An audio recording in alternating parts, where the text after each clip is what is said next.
তুমি যদি বিসমিল্লাহ বলতে তবে তোমাকে ফেরেশতা উঠিয়ে নিতেন এবং জনগণ দেখতে পেত। রাসূল সাল্লাল্লাহু আলাইহি সাল্লাম যুদ্ধের ময়দানে কোন সাহাবীকে এই কথা বলেন? এ সাদ বিন আবি ওয়াক্কাস, বি তালহা বিন উবাইদুল্লাহ, সি সাদ বিন রাবি, ডি জাবির বিন আব্দুল্লাহ রাদিয়াল্লাহু আনহু। আলহামদুলিল্লাহ, অপশন বি তালহা বিন উবাইদুল্লাহ রাদিয়াল্লাহু তাআলা আনহু। আপনার উত্তরটি সঠিক উত্তর। আলহামদুলিল্লাহ।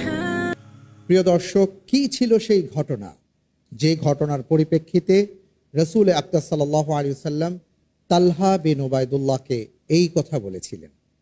চলুন জেনে নেওয়া যাক। উহুদ যুদ্ধের সাময়িক পরাজয়ের মুহূর্তে যুদ্ধের ময়দানে নবীজির পাশে থেকে যাওয়া অকুতভয় সাহাবীদের মধ্যে অন্যতম ছিলেন তালহা বিন ওবাইদুল্লাহ। উহুদ প্রান্তরে রাসূল সাল্লাল্লাহু আলাইহি ওয়াসাল্লামকে রক্ষার জন্য কিছু সংখ্যক জানবাজ সাহাবী মানব বর্ম তৈরি করেন। পাষণ্ড মুশরিকরা তাদের ঘিরে ফেলে। তাদের নির্দয় আক্রমণে নবীজি ও তালহা বিন ওবাইদুল্লাহ ব্যতীত বাকি সাহাবীগণ শহীদ হয়ে যান।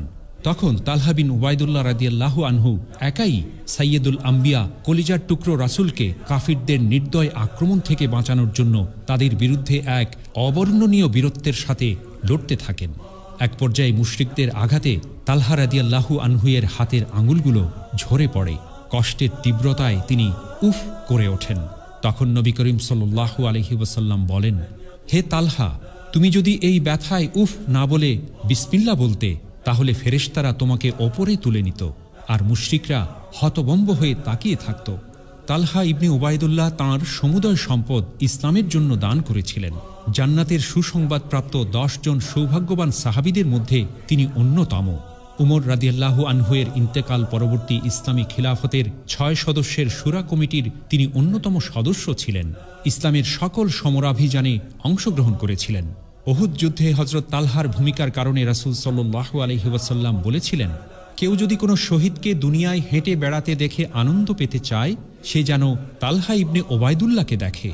ইসলামের জন্যে, ইসলামের নবীর জন্যে নিবেদিত প্রাণ এই জীবন্ত শহীদের মর্যাদা আল্লাহ সুবহানাহু ওয়া তাআলা আরও বাড়িয়ে দিন। আমিন।